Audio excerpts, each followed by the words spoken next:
जब लग गुरु मिले न साचा, तब लग गुरु करो 10 पांचा। क्या गुरु बदल सकते हैं? क्या गुरु बदलने से पाप लगता है? अध्यात्म के इस मैदान में आखिर सही गुरु कौन है? गीता जी में वर्णित तत्वदर्शी संत कौन है?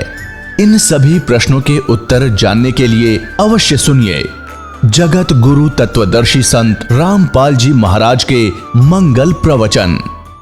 अब कहने का भाव ये है कि अर्जुन कह रहा है कि कृष्ण जी से कि आपने युद्ध के समय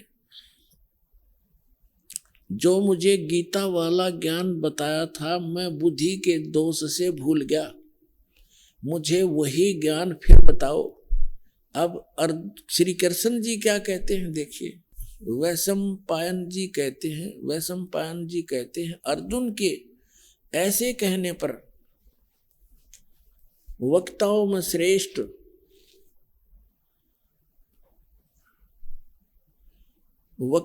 श्रेष्ठ महातेजस्वी भगवान श्री कृष्ण ने उन्हें गले से लगाकर इस प्रकार उत्तर दिया।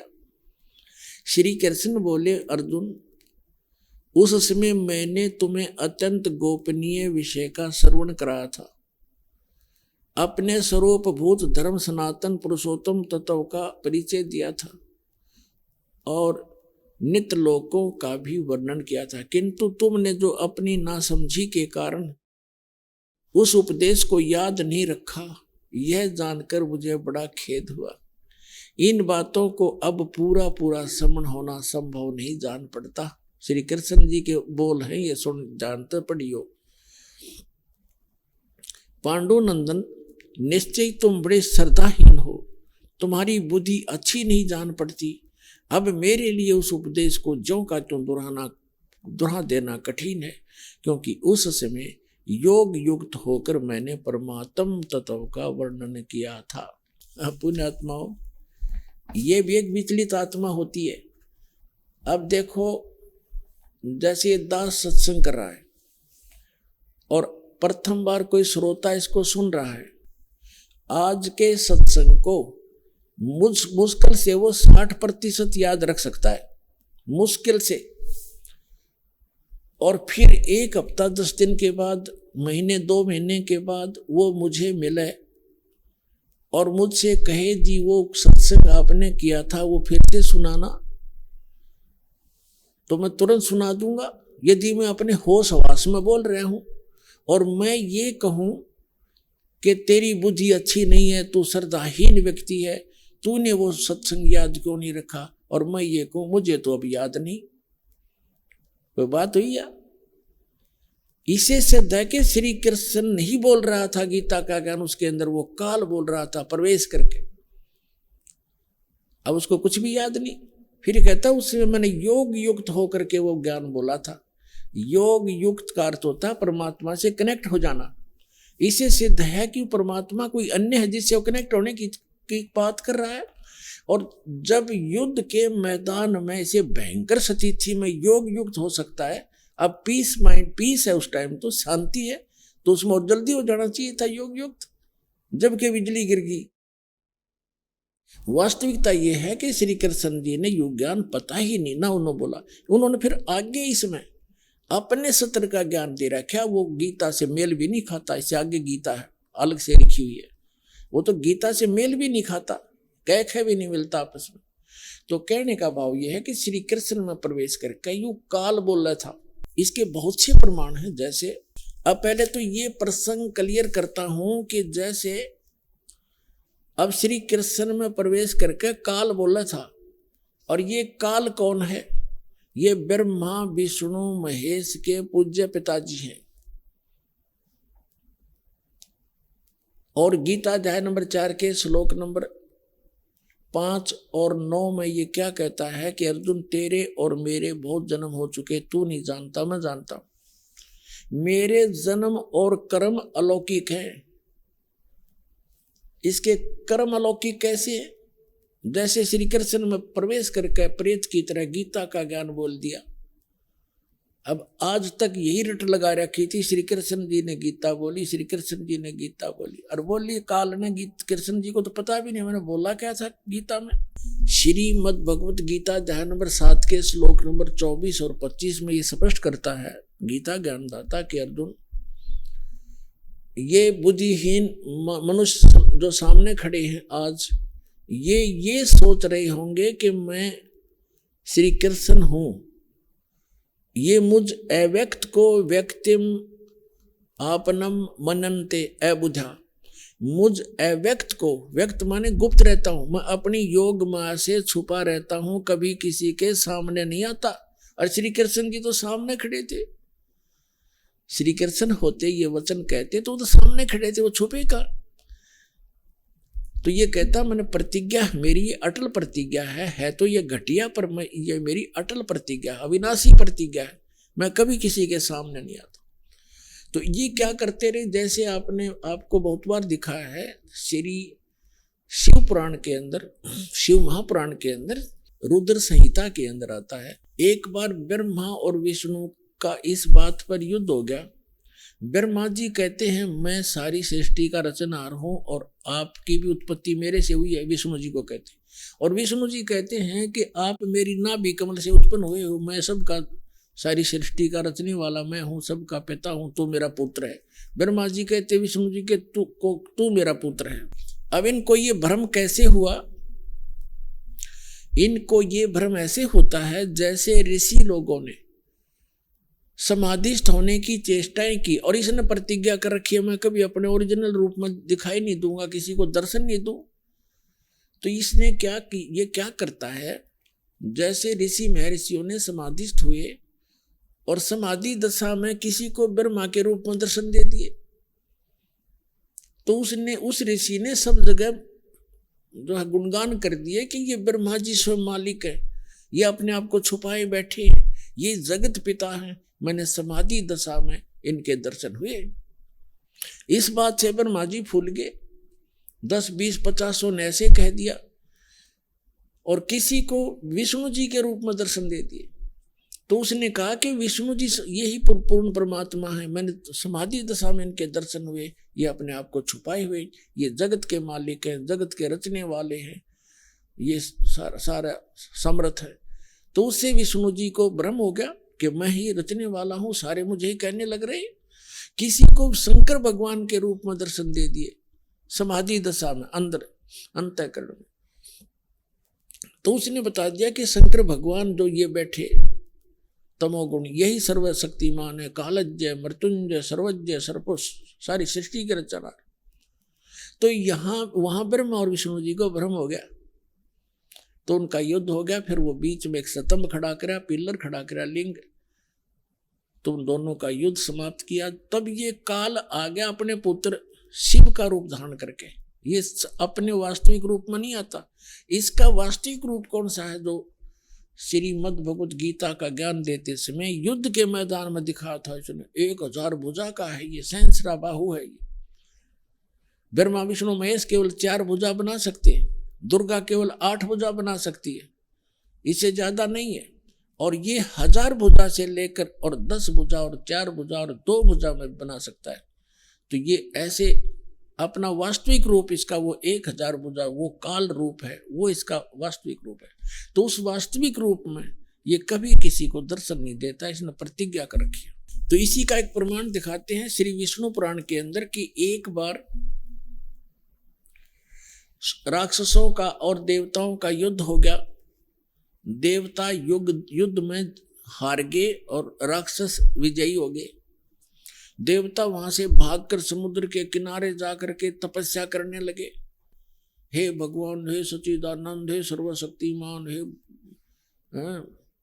शेषया पर विराजमान होने वाले, वो लगे साधना, वो करने लगे स्तुति। तो विष्णु रूप धारण करके यूं काल आ गया और इसने उनसे कहा कि तुम्हारा जो भी अभिष्ट है, जो तुम्हारे मन में जो तुम्हारे दुख है, वो मैंने जान लिया है और मैं ऐसे ऐसे करूंगा। पढ़ के सुनाता हूं आपको, फिर अच्छा समझ में आएगा।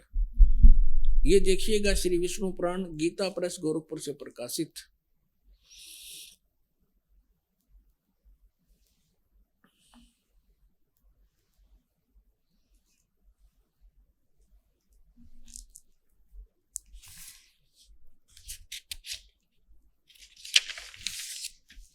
इसके अनुवादक कौन है? अनुवादक श्री मुनीलाल गुप्त, श्री मुनीलाल गुप्त। और ये कहाँ से प्रकाशित है, कहाँ से छपी है? ये यहीं से प्रकाशक व मुद्रक हैं, गीता प्रेस गोरखपुर, गोविंद भवन कार्यालय कोलकाता का संस्थान। ये इनके फॉर्म और फैक्ट्स। ये है चतुर्थ अंश और ये 233 पृष्ठ पे हम यहां पढ़ेंगे।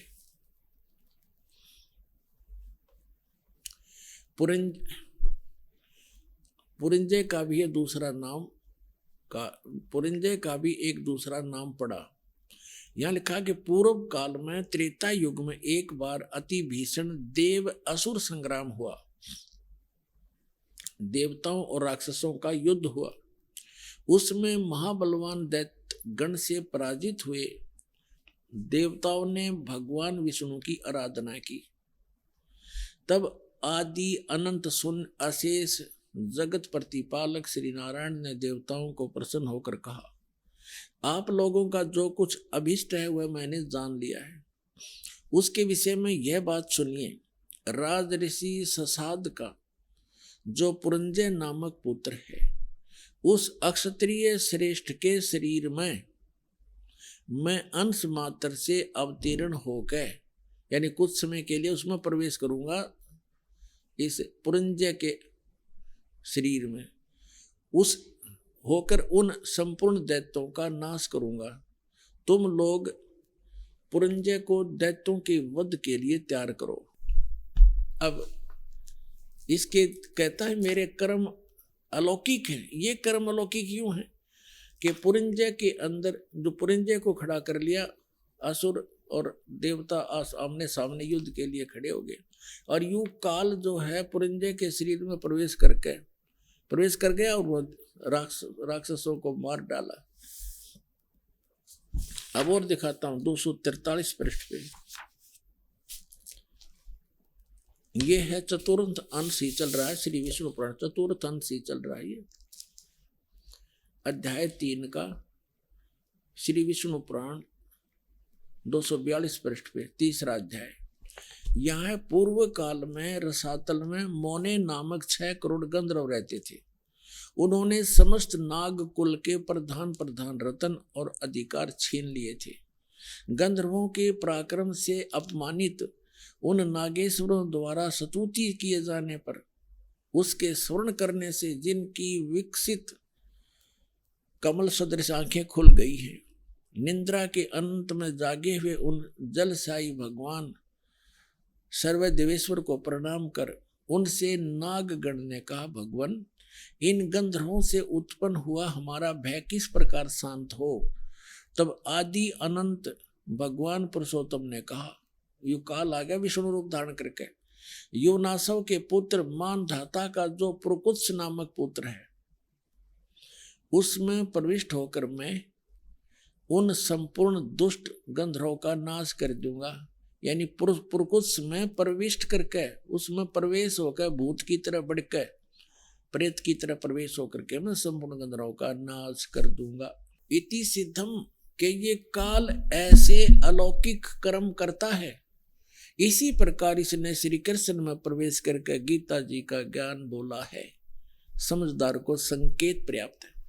अब दास आपको सुनाने जा रहा है कि गीता ज्ञान दाता 7वें अध्याय के 12वें श्लोक में कहता है कि जो कुछ भी रजोगुण से उत्पन्न होने वाला भाव है, यानी सृष्टि जिससे होती है, रजोगुण के प्रभाव से प्रत्येक प्राणी इतना प्रेरित होता है कि संतानों उत्पत्ति करता है।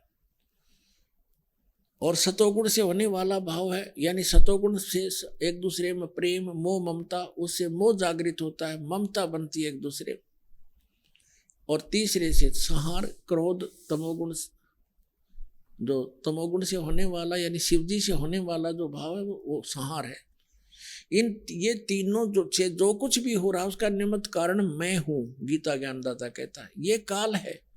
आपको सृष्टि रचना में बहुत बार सुनाया है और कभी फिर सुनाएंगे। इसको एक श्राप लगा हुआ है इस ब्रह्म को, सर पुरुष को, 1,00,000 मानव शरीरधारी प्राणियों का ये नित्य आहार करता है। इसने एक ब्रह्मांड के अंतिम छोर में 21 में, इसका 21 ब्रह्मांड का लोक है, पूरा 21 ब्रह्मांड, इसके 21वें ब्रह्मांड के अंतिम छोर में इसने एक ऐसा स्थान बना रखा है जहां कोई नहीं जाकर देख सकता। एक तपस्या है, उसके ऊपर 1,00,000 मानव शरीरधारी प्राणी डेली वहां भुने जाते हैं। यह शरीर तो यहाँ रह जाता है, इसके अंदर एक सूक्ष्म शरीर है, उसके अंदर तो सारे जीवन में हम खाते हैं पीते हैं, जो भी व्यसन करते हैं उसका सूक्ष्म अंश लिप्त हो जाता है, और वहां इतनी गर्म है वो तपस्या, उसके ऊपर डालकर उसके अंदर से गंध निकाला जाता। जीव मरता नहीं, वह मरता नहीं जीव, तो उसको ये खाता है। तो ये कहना चाह रहा है कि इनसे जो कुछ भी हो रहा है उसका निमित्त कारण मैं ही हूं, इनमें मैं नहीं और ये मुझ में नहीं, क्योंकि ये इनसे भिन्न रहता है। अब यहाँ प्रसंग चला है तो इसमें सिद्ध करते हैं कि रजगुण ब्रह्मा है, सतगुण विष्णु है, तमगुण शिव जी, तब ये आगे प्रसंग चलेगा। अब देखिएगा शिव पुराण से सिद्ध करते हैं, ये देखिएगा।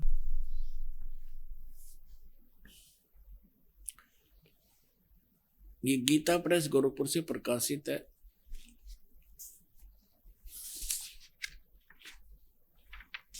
संपादक हैं इसके, ये देखिएगा, संपादक है हनुमान प्रसाद पोदार, और ये कहां से, ये यहां से प्रकाशित है।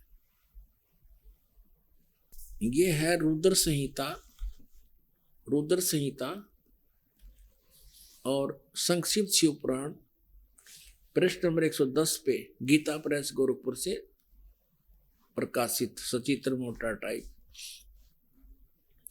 इस प्रकार ब्रह्मा विष्णु और रुद्र, इन 3 देवताओं में गुण हैं, यानी रजगुण ब्रह्मा, सतगुण विष्णु, तमगुण शंकर, इन 3 देवताओं में गुण है, परंतु शिव गुणातीत माने गए, वो इन तीनों से अलग हैं। और यही गीता अध्याय नंबर 7 के श्लोक नंबर 12 में स्पष्ट कर रहा है कि इन तीनों गुणों से जो कुछ भी हो रहा, रजगुण से होने वाले भाव, सतगुण से होने वाली स्थिति, रजगुण से होने वाली उत्पत्ति और शंकर से होने वाले संहार, इन तीनों का, इनका मूल कारण तो मैं ही हूं, मेरे कारण ही हो रहा, क्योंकि इसको 1,00,000 जीव मानव शरीरधारी प्राणी रोज खाने पड़ते हैं।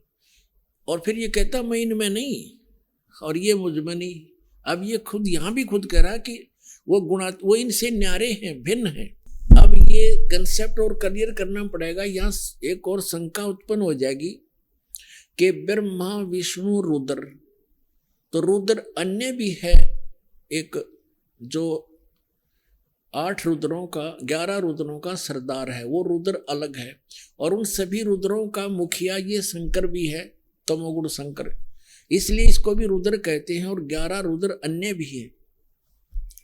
तो ये भी यहाँ स्पष्ट करना पड़ेगा कि ये ब्रह्मा विष्णु रुद्र और ये महेश इनसे अलग है, ये इनका पिता। ये देखिएगा, एक समय जैसे दास ने बताया था कि ब्रह्मा और विष्णु का आपस में इस बात पर युद्ध हो गया। ब्रह्मा जी कहने लगे तू मेरा पुत्र है विष्णु जी से, और विष्णु जी कहने लगे तू मेरा पुत्र है। इन दोनों का झगड़ा हो गया, तो इनके बीच में एक लिंग खड़ा कर दिया, स्तंभ, तेजो में स्तंभ, और ये फिर युद्ध करना बंद कर गए, उसके और छोर को खोजने में लगे। फिर वहां अपने शिव पुत्र शिव के रूप में ये खुद आकर खड़ा हो गया, ये काल भगवान। और फिर इनको कैसे संबोधित करता है ब्रह्मा और विष्णु को, सुनिएगा। यह है विद्वेश्वर संहिता और संक्षिप्त शिव पुराण 24 पृष्ठ पे। ये तो थोड़ा सा सीन देखें, यहाँ ब्रह्मा और विष्णु के बीच में ये लिंग खड़ा कर दिया, स्तंभ तेजो में। और फिर यहां आकर के क्या बोला, ब्रह्मा और विष्णु ने पूछा प्रभु सृष्टि आदि 5 कर्तों के लक्षण क्या हैं, ये हम दोनों को बताइए। भगवान शिव बोले ये काल है इनका पिता। भगवान शिव बोले मेरे कर्तों को समझना अत्यंत गहन है, यद्यपि तथापि मैं कृपा पूर्वक तुम्हें उनके विषय में बता रहा हूं। अब अपने 24-25 पे पढ़ लिया, अब 26 पे पढ़ते हैं, अपने मतलब की बात पढ़ेंगे। यहां आगे हम नीचे, पुत्रो, ब्रह्मा और विष्णु को ये काल बोल रहा है, पुत्रो तुम दोनों ने तपस्या करके प्रसन्न हुए मुझ परमेश्वर से सृष्टि और सतिथि नामक 2 कृत यानी जो 2 विभाग, ये 2 जॉब प्राप्त किए हैं और ये दोनों तुम्हें बहुत प्रिय है। इसी प्रकार मेरी विभूति स्वरूप रुद्र और महेश्वर ने, मैं नहीं है, ने 2 अत्यंत उत्तम कृत संहार और तिरोभाव प्राप्त किए। अब देखो, ये ब्रह्मा विष्णु महेश तो ये हो गए दोनों पुत्र, रुद्र और महेश्वर ये इन दोनों से न्यारे यानी 4 हो गए, और बोलने वाला वो इनका पिता इनसे अलग है। अब यहां फिर और देखते हैं, स्पष्ट हो जाता है। यहां देखो, मैंने पूर्व काल में अपने स्वरूप भूत मंत्र का उपदेश किया है, जो ओंकार के रूप में प्रसिद्ध है और वह महामंगलकारी मंत्र है। सबसे पहले मेरे मुख से ओंकार ओम प्रकट हुआ, जो मेरे स्वरूप का बोध कराने वाला है। ओंकार वाचक है, मैं वाच्य हूं, यह मंत्र मेरा स्वरूप ही है। प्रतिदिन ओंकार का निरंतर स्मरण करने से मेरा ही सदा स्मरण होता है। मेरे उत्तरवर्ती मुख से आकार का, पश्चिम मुख से उकार का, दक्षिण मुख से मकार का और पूर्ववर्ती मुख से बिंदु तथा मध्यवर्ती मुख से नाद का प्राकट्य हुआ। इस प्रकार 5 अवयव से युक्त ओंकार का विस्तार हुआ है। इन सभी अवयव से एकीभूत होकर यह प्रणव ओम नामक एक अक्षर हो गया। अब यहां हमने देखना है कि ये ओम एक अक्षर जो है ये ब्रह्मा विष्णु महेश के पिताजी का है। और वो कौन है? वो ब्रह्म है, वो काल है। ये ब्रह्म का मंत्र है ओम। गीता अध्याय नंबर 8 के श्लोक नंबर 13 में ये गीता ज्ञानदाता गीता बोल रहा है। इससे ये भी स्पष्ट होता जाएगा। ओम इति एकाक्षरम ब्रह्म व्यवहारण मामनुसमरण। ये देखिएगा, अब हमने शिवपुराण रख दिया, श्रीमद् भगवत गीता उठा लिया। गीता प्रेस ग्रुप से प्रकाशित है। 8वें अध्याय का 8वां अध्याय श्रीमद् भगवत गीता। ये 13वां श्लोक यहां शुरू होता है। ये 13वां श्लोक यहां पर है। इसमें क्या है? ओम इति एकाक्षरम ब्रह्म व्यवहारण माम अनुसमरण ये प्रयाति तजनदेहम स याति परमाम गतिम। गीता ज्ञानदाता कह रहा है कि माम ब्रह्म, मुझ ब्रह्म का ओम इति एकाक्षरम, यह ओम एक अक्षर है, नथिंग एल्स। व्यवहारण मन उच्चारण करके सुमन करता हुआ ये प्रयति तजनदेहम, जो संसार शरीर छोड़कर जाते समय तक इसका जाप करता है, जाता है, स याति परमाम गति। इसका सुमन करता हुआ जो शरीर छोड़कर जाता है, स याति परमाम गति। इस ओम से मिलने वाली ये ओम यह उदाहरण दिया है। जो पुरुष ओम ओम ओम ये एक अक्षर हो गया ओम इति, इस एक अक्षर ब्रह्म को उच्चारण करता हुआ मां मुझ निर्गुण ब्रह्म का चिंतन करता हुआ शरीर को त्याग कर जाता है, वह पुरुष परम गति को प्राप्त होता है। अब इसे ये सिद्ध हो गया कि उधर तो श्री शिव पुराण के अंदर, शिव महापुराण में स्पष्ट हो गया कि ये गीता ज्ञान, ये ब्रह्मा विष्णु महेश, रुद्र और महेश से, ब्रह्मा विष्णु महेश से जो 5वां है वो इनका पिता है। वो शिव पुराण का वहां संदेश दे रहा है और वो कह रहा है कि मेरा ओम मंत्र है। ओम ये 5 अवयवों से एकीभूत होकर एक ओंकार प्रणव रूप में ओंकार एक अक्षर हो गया। और यहाँ 8वें अध्याय के 13वें श्लोक में गीता जी में ये स्पष्ट कर रहा है, ये गीता ज्ञान दे रहा है कि ओम इति एकाक्षरम, यह ओम एक अक्षर जो है माम ब्रह्म, मुझ ब्रह्म का एक ओम अक्षर है, नथिंग एल्स। और सुमन करता हुआ, इसका उच्चारण करके श्रवण करता हुआ यह प्रयाति तजनदेहम, जो शरीर छोड़कर जाता है, यानी अंतिम सांस तक सिमरण करता स याति परमाम गति, वह परम गति को प्राप्त होता है। कौन सी परम गति? जो ओम के जाप से मिलने वाली है। वो क्या? ब्रह्मलोक। अभी आपने देवी भागवत में पढ़ा था कि देवी कह रही है हिमालय राजा को कि गीता प्रेस गोरखपुर से प्रकाशित श्री देवी भागवत सचित्र मोटा टाइप, जिसके 562 और 63 पृष्ठ पर देवी खुद स्पष्ट कर रही है हिमालय राजा को कि और सब बात सब पूजाएं त्याग दो, ब्रह्म का जाप करो, उसका एक ओम मंत्र है, वो ब्रह्मलोक में रहता है, उसको पा जाओगे। तो ओम के जाप से ब्रह्मलोक प्राप्ति है। गीता अध्याय नंबर 8 के श्लोक नंबर 16 में लिखा है कि ब्रह्मलोक पर्यंत सब पुनरावृत्ति में, वहां गए प्राणी भी जन्म मृत्यु में आते। ये देखिएगा, ये वही श्रीमद् भगवत गीता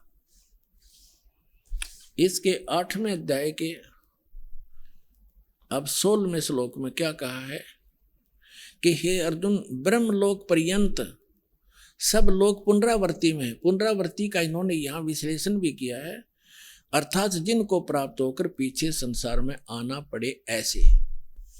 तो इसे सिद्ध हो गया कि इससे भी परम गति नहीं हुई, क्योंकि जन्म मृत्यु है तब तक वो ये जीव सुखी नहीं हो सकता। और गीता अध्याय नंबर 15 के श्लोक नंबर 4 में कहा है कि तत्वदर्शी संत और तत्व ज्ञान की प्राप्ति के उपरांत परमेश्वर के उस परम पद की खोज करनी चाहिए, जहां जाने के बाद साधक फिर लौटकर कभी संसार में नहीं आते। तो अब जो प्रसंग चल रहा है, अब यहां तो जैसे प्रसंग चल रहा है कि हम इन श्री विष्णु जी श्री शिव जी की पूजा करते थे इष्ट रूप में, और भगवान 600 वर्ष पहले परमात्मा आए थे कबीर जी, वो कहा करते थे 3 देव की जो करते भक्ति उनकी कदे ना होवे मुक्ति। अब देखो, परमात्मा कहा करते ये भगवान नहीं है जिनको तुम पूज रहे हो, ये तुम्हें कोई भी लाभ नहीं दे सकते। अब यही प्रमाण आपको श्री शिव पुराण से करते हैं, ये विष्णु और ब्रह्मा ये भगवान नहीं है, मालिक नहीं है जिनको हम पूजा करते थे। ये देखिएगा श्री शिव महापुराण हिंदी टीका सहित भाग 1,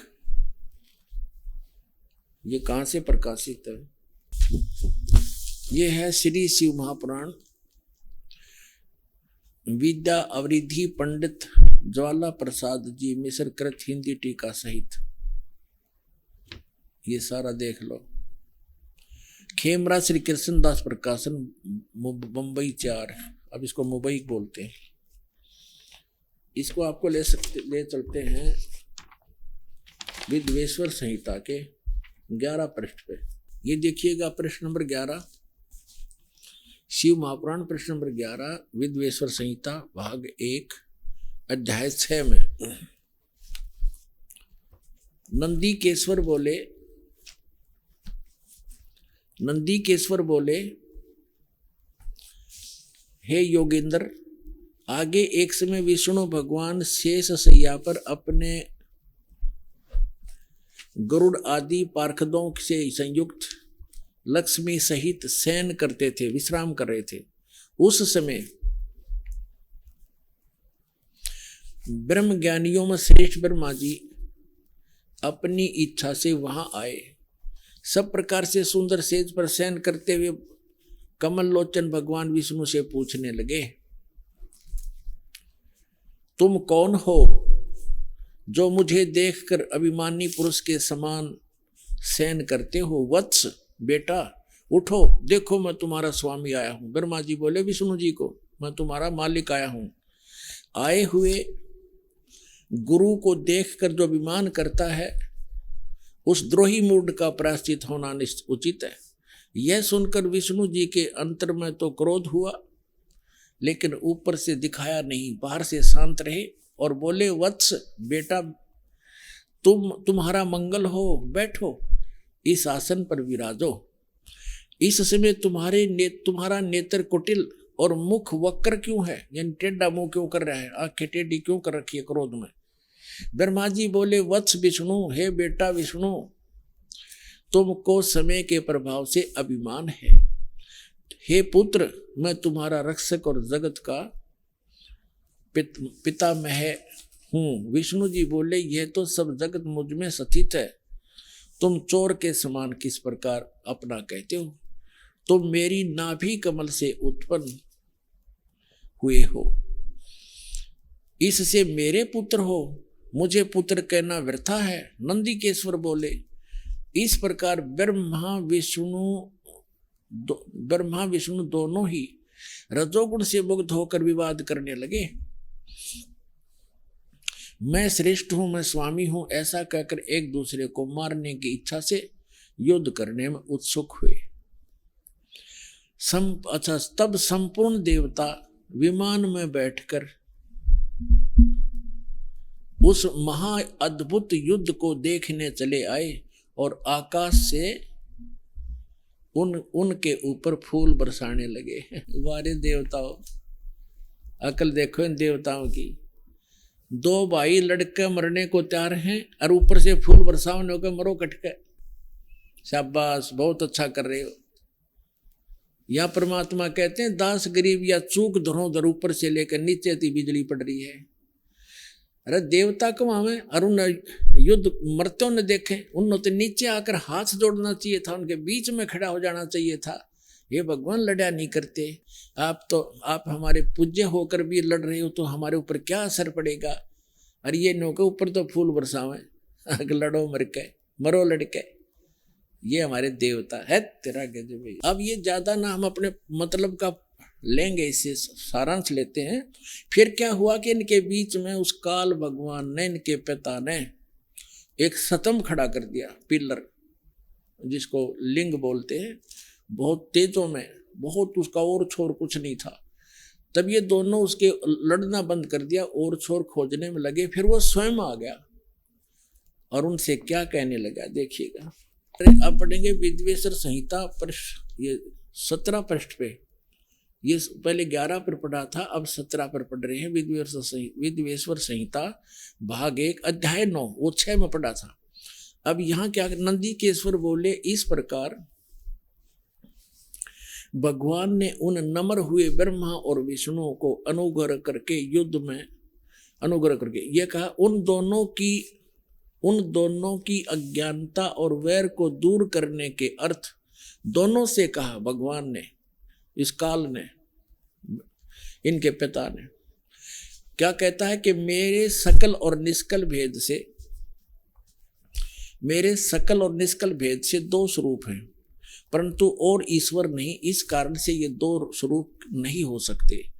पहला सतम रूप, यानी पहले तो पिलर खड़ा कर दिया और बाद में पीछे मूर्तिमान रूप धारण किया और शिव रूप में आके खड़ा हो गया, धारण किया। इससे ब्रह्म रूप निष्कल है, पिलर न तो ये ब्रह्म रूप का है, और ईश्वर रूप सगुण है, शिव रूप में आके खड़ा हो गया। ये मेरे ये दोनों रूप सिद्ध हैं, दूसरे किसी के नहीं हो सकते।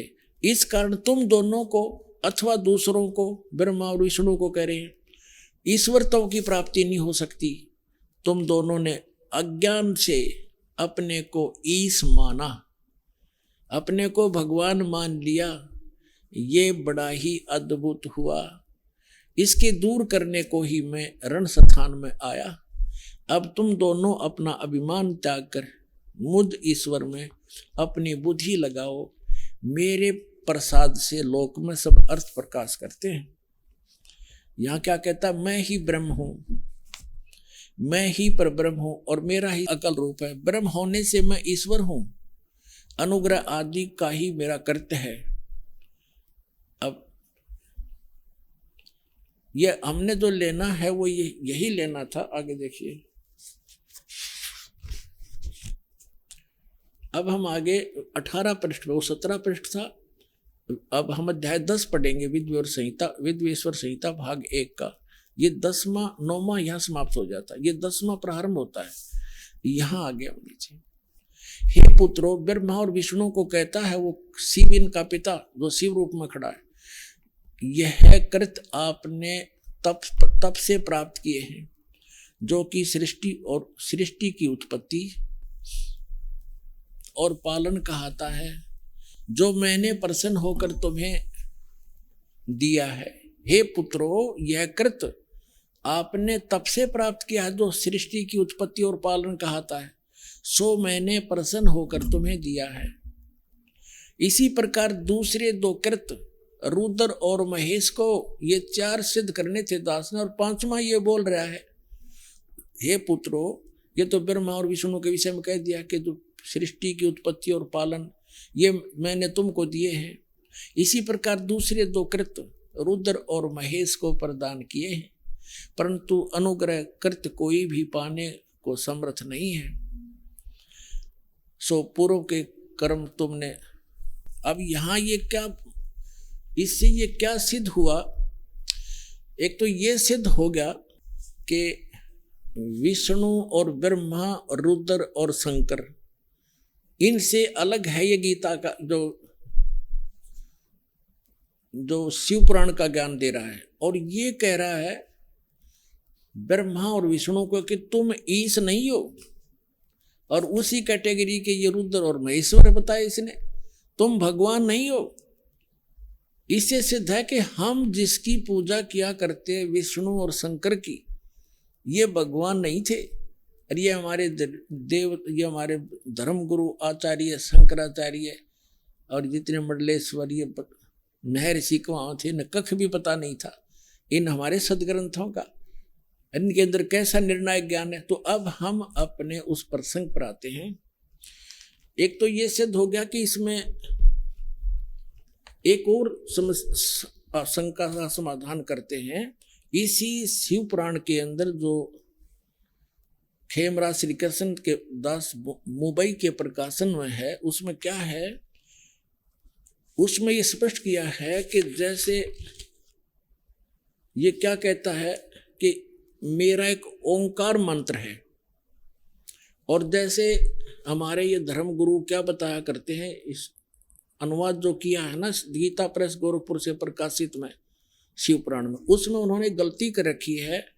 जैसे उसमें वैसे मूल पाठ में तो स्पष्ट है कि इन 5 अवयवों से युक्त होकर ये एक संघात बन गया और इसका एक ओम अक्षर बन गया। उन्होंने उन 5 का अलग से अपनी सोच घुसोड़ रखी है, डाल रखी है उसमें अनुवाद में कि ओम नमः शिवाय, ओम नमः शिवाय ये बन गया 5 अक्षरों का। नहीं, ऐसा इसमें कोई प्रावधान नहीं है, ये झूठ है। बस इतना ही काफी।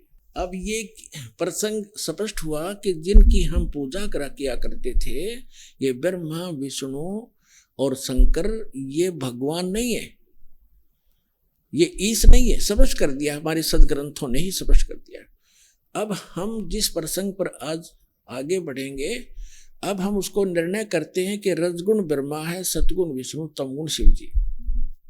अब देखिएगा, ये है श्रीमद देवी भागवत यानी देवी पुराण, श्री खेमराज श्री कृष्ण दास प्रकाशन मुंबई से प्रकाशित है।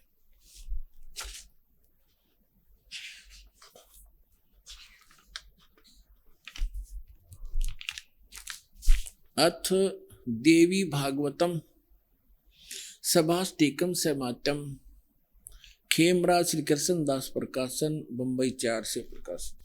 यहाँ पर तीसरा स्कंद प्रारंभ होता है। अत श्री मद देवी भागवते भाषा टीका युक्ते तृतीय स्कंद है प्रारंभते। अब तीसरा स्कंद प्रारंभ होता है। हम इसके हम आपको 11 पृष्ठ पे ले चलते हैं।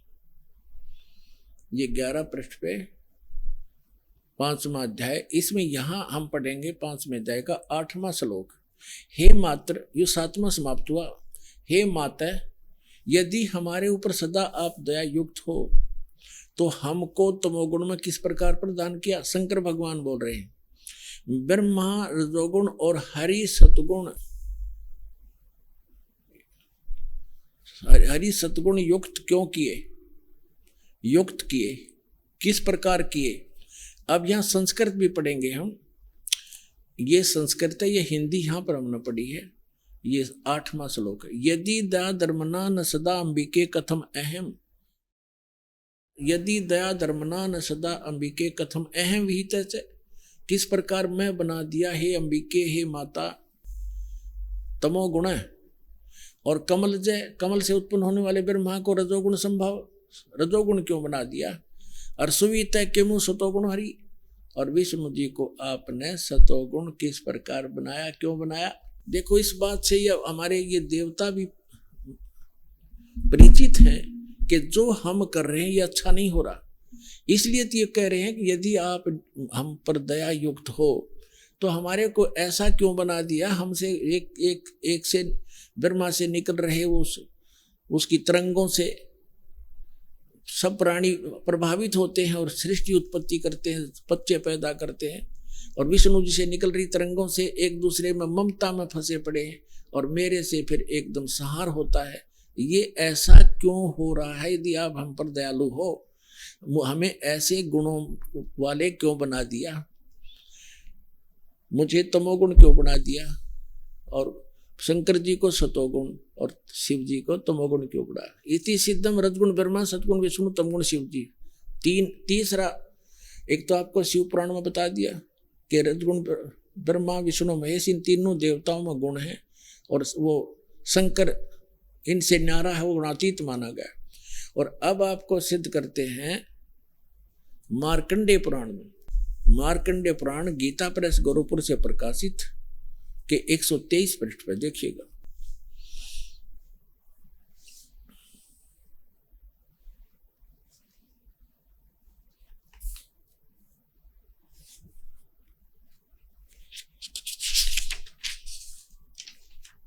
यहाँ देखना सचित्र मोटा टाइप, ये यहाँ से प्रकाशित है, इसके 123 पृष्ठ पर आप देखिएगा।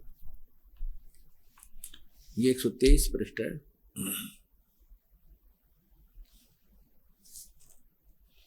अब यह मार्कंडे जी का वर्णन चल रहा है। मार्कंडे जी बोल रहे हैं, मुने यहां आ जाते हैं। इस प्रकार स्वयंभू परमात्मा की 3 अवस्थाएं हैं, रजोगुण प्रधान ब्रह्मा, तमोगुण प्रधान रुद्र और सतगुण प्रधान विश्वपालक विष्णु हैं। और यही 3 देवता हैं और यही 3 गुण हैं। ब्रह्मा विष्णु महेश कहो या रजगुण सतगुण तमगुण कहो, इति सिद्धम। अब श्रीमद् भगवत गीता का 7वां अध्याय श्लोक नंबर 12 से लेकर 15 आप जी को समझ में आएंगे और स्वीकार्य होंगे। पुण्यात्माओं, टीचर का काम होता है इन गूढ़ रहस्यों को सरलता के साथ श्रोताओं को समझाए। आज तक हमारे धर्मगुरु और हमारे भगवान ने परिचित नहीं थे जातम ज्ञान से। सतयुग के ब्राह्मण, आज सतयुग के ब्राह्मण भी, ऋषि महर्षि भी इस तत्व ज्ञान से अपरिचित थे। तो पुण्यात्माओं, सौभाग्य है आपका। आपका जन्म ऐसे समय में आप शिक्षित हैं और ये तत्व ज्ञान को उजागर करने का परमपिता कबीर भगवान का आदेश है। जो दास आपको भेज दिया आपके सामने पेश है, और आपका अब कल्याण होगा, पूरे विश्व का कल्याण होगा।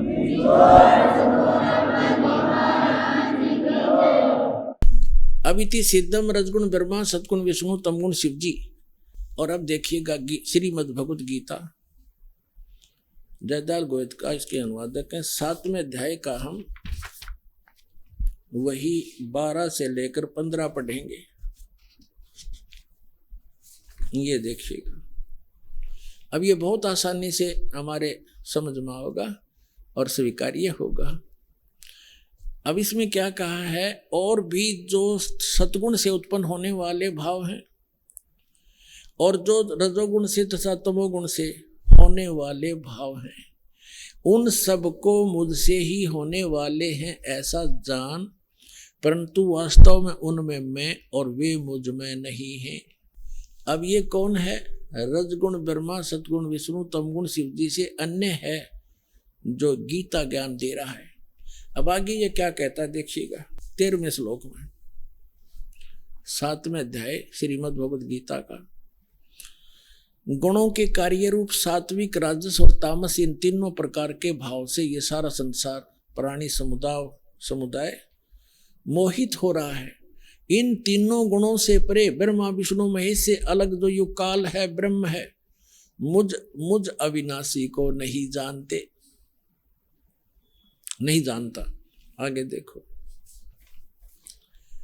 अब 14वें श्लोक में क्या कहा है 7वें अध्याय के, क्योंकि यह अलौकिक अर्थात अति अद्भुत त्रिगुणमयी मेरी माया रजगुण ब्रह्मा सतगुण विष्णु तमगुण शिव जी के द्वारा फैलाया गया ये जाल बड़ी दुस्तर है, खतरनाक है, और फिर कहते जो पुरुष केवल मुझको निरंतर भजते हैं, यानी जो ब्रह्म साधना करते हैं, वे इस माया का से तरंती यानी इनसे ऊपर उठ जाते हैं। यानी जैसे ब्रह्मा विष्णु और शिव की जो साधना करते, ब्रह्मा की तपा कराया ही नहीं करते, इसने तो रिजेक्ट करें बैठे थे।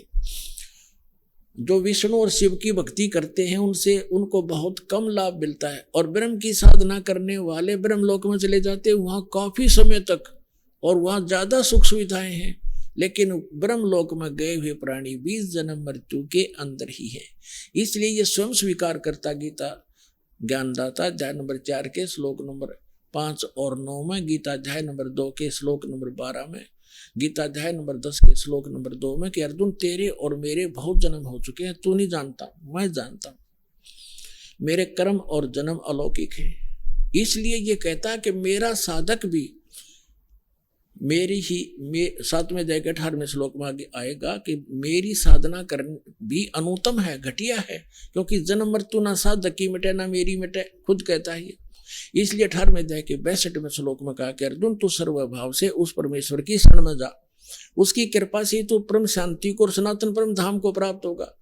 15वें अध्याय के 4थे श्लोक में कहा कि अर्जुन तत्वदर्शी संत की प्राप्ति के उपरांत तत्व ज्ञान रूपी शस्त्र से इस ज्ञान को काट कर उसके पश्चात परमेश्वर के उस परम पद की खोज करनी चाहिए, जहां जाने के बाद साधक फिर कभी लौटकर संसार में नहीं आते। अपनी साधना को बना करता है कि और उसकी भक्ति करो।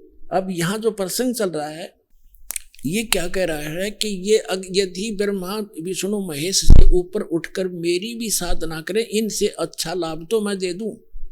ये मेरी साधना करने वाले इनसे तर जाते हैं, इनसे ऊपर उठ जाते हैं, इनकी भक्ति नहीं करते, वो ब्रह्मलोक प्राप्त करते हैं। ये देखिएगा। अब 7वां अध्याय का हम अब 14वां श्लोक पढ़ रहे हैं। क्योंकि यह अलौकिक अर्थात अति अद्भुत त्रिगुण में ही मेरी माया रजगुण ब्रह्मा सतगुण विष्णु तमगुण शिव जी द्वारा फैलाया गया जाल बड़े दुस्तर है। आइए अब हम उन श्रद्धालुओं के अनुभव जानते हैं जो जगत गुरु तत्वदर्शी संत रामपाल जी महाराज जी से दीक्षा प्राप्त कर चुके हैं तथा उनके द्वारा बताए गए भक्ति मार्ग पर चल रहे हैं। जी नमस्कार। नमस्कार सर। क्या नाम है जी आपका? मेरा नाम विमला सोनी है। विमला जी कहाँ से हैं आप? हम बस्ती जिला से यूपी से हूँ, पूना में रहती हूँ। बहन जी, संत रामपाल जी महाराज जी की शरण में आने से पहले आप क्या भक्ति साधना करते थे? हम सभी देवी देवताओं की पूजा करती थी, जैसे दुर्गा जी का पूजा करती थी, गणेश जी का पूजा करती थी, हनुमान जी का पूजा करती थी और शिव जी का पूजा करती, सभी देवी देवताओं की पूजा करती थी, सब भक्ति करती थी, सब उपवास करती थी मैं, और सब व्रत रखती थी। आपने इतनी सारी भक्ति पूजाएं की है और हिंदू परंपरा के अनुसार आपने व्रत उपवास भी किए हैं, तो आप संत रामपाल जी महाराज जी की शरण में क्यों आए? संत रामपाल जी के शरण में मेरी बहन, एक बहन थी, उन्होंने नाम दीक्षा ले रखी थी, तो मैं बहुत दुखी थी सर। मेरे 3 बच्चे एक्सपायर हो गए थे, मेरी बीपी बहुत हाई होती थी सर। कैसे हुए आपके बच्चे एक्सपायर? मेरे बच्चे एक्सपायर ऐसे होते थे कि भूत प्रेत का बाधा मेरे ऊपर था सर। तो मेरे ऊपर भूत प्रेत का बाधा है, तो भूत प्रेत के वजह से मेरे 2 लड़के एक्सपायर हुए, 1 लड़की एक्सपायर हुई। बहन जी, जैसा कि आपने बताया कि आपके बच्चों की डेथ हो रही थी बार बार, क्या आपने कभी इसको डॉक्टर को नहीं दिखाया? हाँ दिखाई सर, डॉक्टर को तो बहुत दिखाई। कहाँ कहाँ दिखाया आपने? सर मैं शताब्दी हॉस्पिटल में कांदेवली में एडमिट थी, वहाँ से ट्रांसफ़र हुई तो मैं कांदेवली में थी, शताब्दी में गई, शताब्दी से मैं नायर हॉस्पिटल में गई, तो नायर हॉस्पिटल में एडमिट तो किया मुझे। फिर क्या बोला कि मैं एडमिट तो कर ले रहा हूँ पर मैं जिम्मेदारी नहीं ले सकता। मेरे हस्बैंड से साइन कराया, बोला न जच्चा बचेगा और ना बच्चा बचेगा, दोनों को हम नहीं बचा सकते। तो घर में बहुत रोना पीटना पड़ गया। मेरे घर में पहाड़ टूट पड़ा सर। पहाड़ टूटने के बाद मेरी बीपी भी बहुत हाई थी उस समय, बच्चा खून में दौड़ रहा था, मेरा बच्चा खून में दौड़ रहा था सर। मैं इसके आगे क्या बताऊं, सच्चे भगवान ने मुझे अपने शरण में लेना था, इसीलिए मुझे बंदी छोड़ मुझे सारे कष्टों से बचाए। तो आपको संत रामपाल जी महाराज जी के बारे में कैसे पता लगा? संत रामपाल जी महाराज के बारे में मैं पुस्तक पढ़ी सर। उस पुस्तक में लिखा था, मानो जन्म पाकर जो नहीं रटा हरिनाम, और जैसे कुआं जल बिना बनवाया क्या काम। अगर हम मनुष्य का जन्म पाए हैं, अगर हम भक्ति सच्चा नहीं करते हैं, सच्चे मार्ग पे हम नहीं रहते हैं, तो हमारा मनुष्य का जन्म होना ना होना बराबर है। जैसे पशु पक्षी के समान हमारा शरीर है, हम मनुष्य में नहीं माने जाएंगे सर। बहन जी, आपने संत रामपाल जी महाराज जी की बुक ज्ञान गंगा को पढ़ा, तो आपने उनसे नाम दीक्षा कब ली? हम उनसे नाम दीक्षा 2019 13 जनवरी की ली सर। तो क्या आपको संत रामपाल जी महाराज जी से लाभ भी मिला? हाँ सर, मुझे लाभ मिला। पहला लाभ तो मुझे ये मिला कि मुझे सच्चे भगवान मिले। सच्ची भक्ति थी जो मुझे 8 साल के वर्ष में मुझे भगवान की तलाश थी, तो वो बंदी छोड़ मुझे मिले। संत रामपाल जी महाराज मुझे मिले सर। और बहुत सारे लाभ हुए हैं सर। मेरे पति जी बहुत नशा करते थे, तंबाकू का नशा करते थे। तंबाकू नहीं खाते थे तो बाथरूम नहीं जा पाते थे। वो तंबाकू खाने के बाद बाथरूम जाते थे। उनको बोलती थी ज्ञान समझो, भक्ति करो, तो वो बोलते थे तुम करो, तुम जाओ अपना सेवा में और सत्संग सुनो, मैं तुझे नहीं मना करूँगा, पर मेरे को मत बोला कर, मैं नहीं कर पाऊँगा। इतना कठिन भक्ति है, इतना मर्यादा है, इतना मर्यादा में नहीं निभा सकता, मेरे बस की बात नहीं है। उनकी अच्छी बात बोलती थी तो उनको बहुत बुरा लगती थी सर। तो ऐसे ऐसे मेरा 6 महीना निकल गया। 6 महीना निकल गया तो मैं इतना रोती थी कि अभी हमको सच्चे मार्ग मिल गया है, सच्ची भक्ति मिल गई है, सच्चा परमात्मा मिल गया। फिर ये हमारा हस्बैंड मेरे नहीं आ रहे हैं, हे बंदी छोड़। ये बोलते हैं कि अगर सच्चा भगवान तू मानती है तो मेरा सुरती छोड़वा दे।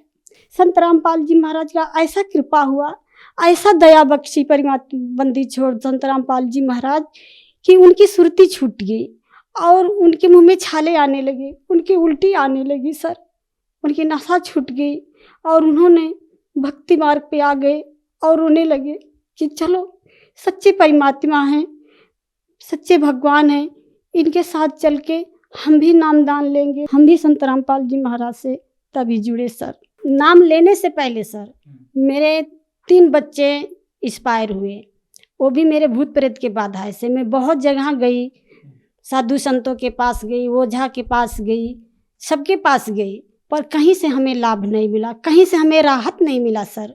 हमें कुछ नहीं, कहीं भी नहीं हमको कुछ राहत मिला सर। उसके बाद सर मैं संत रामपाल जी महाराज के जब शरण में आई तो मेरे फिर गर्भ रहा, तो मेरे गर्भ में आई लड़की तो पेट में उल्टा हो गई, तो मैं बहुत रो रही थी। एक दिन रात को संत रामपाल जी मेरे सपन में आए और मुझे गले से लगाए, मुझे गले से लगा के कहने लगे, ये बेटा अब तुम चिंता कर, मैं तुम्हारे साथ हूँ, अभी तेरे गर्भ को कुछ नहीं होने दूंगा मैं। जैसे लड़कियां को माँ अपने गले लगाती है, वैसे संत रामपाल जी महाराज ने मुझे अपने गले से लगाया और गले से लगा के मेरे सर पे हाथ फेरा कि बेटा तेरे ऊपर बहुत आपत्ति था, अब मैं नहीं आने दूंगा, अब तो मैं तेरे पल पल तेरे साथ रहूँगा। संत रामपाल जी महाराज मेरे पल पल साथ में आ गए और मेरे डिलीवरी के टाइम संत रामपाल जी महाराज इतना दया बख्शी, इतना रजा बख्शी कि मैं इसका बखान करूँगी तो कम पड़ेगा सर। डिलीवरी के टाइम जब मेरा डिलीवरी के टाइम आया सर तो मैं दवाखाना गई, मैडम बोली अभी तो पैसा का व्यवस्था करके तभी आना दवाखाना में। मैं बोली ठीक है, मैं पैसा का व्यवस्था करके ही आऊँगी मैडम। मैं जब उधर एडमिट हुई सर, बिना टाइम के मैं गई दवा लेने, ऐसे हाथ पांव दुख रहा था, मैं दवा लेने गई। संत रामपाल जी महाराज ने ऐसा रजा बख्शी कि परमात्मा बंदी छोड़ संत रामपाल जी महाराज ने आए और मेरा आधा घंटे में मेरी डिलीवरी हो गई बिना टाइम के। मेरे लड़की मेरे बहुत नॉर्मल पैदा हुई। मैडम अचक हो गई, बोली अरे ये कैसा बच्चा, डिलीवरी के टाइम जो बच्चे उल्टा होते हैं पेट में वो सीधा नहीं होते हैं, ये तुम्हारा कैसा ऐसा हो गया। तो डिलीवरी के टाइम मैं कुछ नहीं बोली, मैं बोली बोलने दो ये लोग को चूसना है पैसा तो कुछ भी बोल सकते हैं। फिर नॉर्मल डिलीवरी हुई सर। डिलीवरी के बाद मेरा 5-6 जहाँ 1 लाख की जगह 1,50,000 रुपया बोली थी कि वो बड़ा ऑपरेशन होगा तभी बच्चा होगा, बच्चा उल्टा है। तो डिलीवरी के टाइम सर मेरा नॉर्मल डिलीवरी हुआ। नॉर्मल डिलीवरी होने के बाद सर मेरा जहाँ 50,000 1 लाख का पैसा लगना था, तहाँ मेरा 6,000 रुपये में मेरे दवाई के साथ, मेरे सब कुछ के साथ मेरा नॉर्मल डिलीवरी हुआ सर। और संत रामपाल जी महाराज मेरी 1.5 साल की लड़की है। संत रामपाल जी महाराज सपन में आए और बोले, बेटा दूध लेने आए हैं तेरी बेटी को और तू नाम जाप करने के लिए उठ के बैठ जा। मैं उठ के बैठ गई। बच्चे को शरीर को टोया तो बच्चे को बहुत ज़ोर से बुखार आया था। तो मैं रोने लगी कि संत रामपाल जी महाराज अभी सपन में मुझे बोले उठ के बैठ जाओ। मैं उठ के बैठ गई। बच्चे के ये तो बुखार आ गया इतना ज़ोर से। पर 5 मिनट के बाद बच्चे को दवा पिलाई। नींद में थी, दवा पिलाई। दवा पिला के बच्चे को गोद में लेके सोई। बच्चे को जब गोद में लेके सोई सर, तो बच्चा मेरा बच्चा इतना ज़ोर से चिघरा कि ऐसा चिघिर आज तक सर मैं किसी को नहीं देखी हूँ। ऐसा इतना ज़ोर चिघरी और मुँह से लार फेंक दी, जैसे वाइट मरने के बाद आदमी के मुँह से गिरता है वैसे उसके मुँह से गिरा सर। और गिरने के बाद उसकी आंखें उल्ट गई, उसके दांतें बैठ गई, उसके सारे बदन कड़क हो गए। इसका दुख इतना बड़ा मेरे आपत्ति टूट पड़ा सर कि मैं इसका कुछ नहीं कर सकती। फिर संत रामपाल जी महाराज की ऐसा कृपा हुई, मेरे आत्मा में समाये संत रामपाल जी महाराज। मैं सत्यनाम का जाप करना चालू की और अमृत जल बच्चे के मुंह में डाल दी तो दांत नहीं खुल रहा था। मैं बोली दांत के ऊपर से डालती हूँ अमृत जल दांत के ऊपर जब डाली सर तो दांत खुल गया। फिर दांत खुल गया तो सत्यनाम का जाप चालू ही रखी हूँ मैं। सत्यनाम का जाप करते करते 4 मिनट के अंदर अंदर बच्चे की आंखें खुली, बच्चे का शरीर सही हुआ। बच्चा डायरेक्ट परमात्मा को ऐसे देखने लगी और मेरे घर में चारों तरफ से परमात्मा का तस्वीर लगा हुआ है सर। तो बच्चा देखने लगा। 5 मिनट तक बच्चे के पलक नहीं गिरा, संत रामपाल जी का तस्वीर को देखने ही लगी। और घर में लाभ हुआ सर, मानसिक लाभ, शारीरिक लाभ। घर में कमाई नहीं अच्छी थी सर, वो भी अभी अच्छी है सर। और सर लाभ ये हुआ कि मेरी लड़की बहुत कमज़ोर आती थी पढ़ने में। अभी संत रामपाल जी महाराज की इतनी दया हुई है कि मेरी बेटी बड़ी वाली अभी क्लास में भी फर्स्ट आती है और स्कूल में भी फर्स्ट है। पढ़ने लिखने में दिमाग तेज है सर। बहन जी, आप भगत समाज को क्या संदेश देना चाहते हैं? हम संदेश लायक नहीं हूँ सर।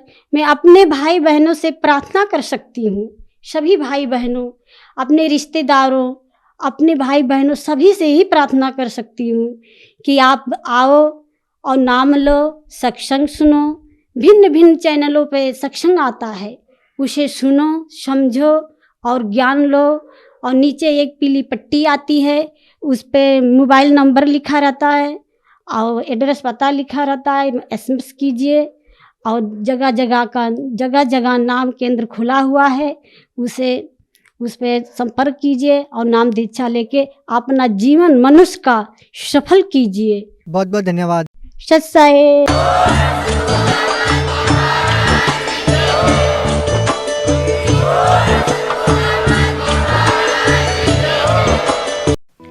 आप सुन रहे थे जगत गुरु तत्वदर्शी संत रामपाल जी महाराज के मंगल प्रवचन। अधिक जानकारी के लिए संपर्क करें